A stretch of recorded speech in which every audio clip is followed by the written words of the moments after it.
Curry and cyanide the jolly Joseph case. ఇది ఒక documentary నెట్‌ఫ్లిక్స్‌లో రిలీజ్ అయింది. ఒక 2 అవర్స్ లోపే ఉంది కదా! సింగిల్ సిట్టింగ్‌లో కంప్లీట్ అయిపోద్దని ట్రై చేశా. నాకు ఈ కేస్ గురించి కంప్లీట్‌గా నాలెడ్జ్ ఏం లేదు. నేను ఈ డాక్యుమెంటరీ చూడడం వల్లే తెలిసింది. ఇంకా ఎలా ఉందనేది మాట్లాడుకునే ముందు మీరు గనక నా ఛానెల్‌ని ఫస్ట్ టైమ్ విజిట్ చేస్తే ఇప్పుడే నా ఛానెల్‌ని సబ్స్క్రైబ్ చేసుకోండి. ఓకే. వీడియోలోకి వెళ్ళిపోదాం. ఫస్ట్ ఆఫ్ ఆల్ డాక్యుమెంటరీ అంటే ఏంటంటే బయట రియల్‌గా జరిగిన ఒక క్రైమ్‌ని లేదా ఏదైనా ఒక ఇన్సిడెంట్‌ని మనకి ఒక కంప్లీట్ ఇన్వెస్టిగేషన్ రూపంలో చూపించాలి, రియలిస్టిక్‌గా చూపించడం అనేది డాక్యుమెంటరీ. ఇంకా ఈ డాక్యుమెంటరీ గురించి మాట్లాడుకుంటే ఇది కంప్లీట్‌గా ఒక క్రైమే.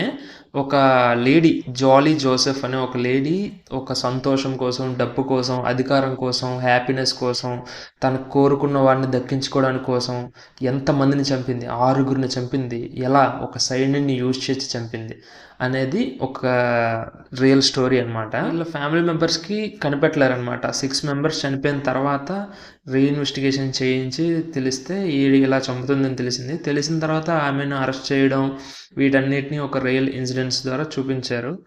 పెద్దగా ఏం లేదు. ఇంక బాగా ఖాళీగా ఉన్నోళ్ళైతే చూడండి. లేదు అంటే అవాయిడ్ చేయండి. లేదు ఇటువంటి డాక్యుమెంటరీస్ మీద ఇంట్రెస్ట్ ఉంటుంది అనుకున్న వాళ్ళు రియల్ స్టోరీస్ తెలుసుకోవాలన్న క్యూరియాసిటీ ఉన్న వాళ్ళైతే చూడండి, నచ్చుతుంది. And that's it for the review. Please do subscribe to my channel. Thank you. By by.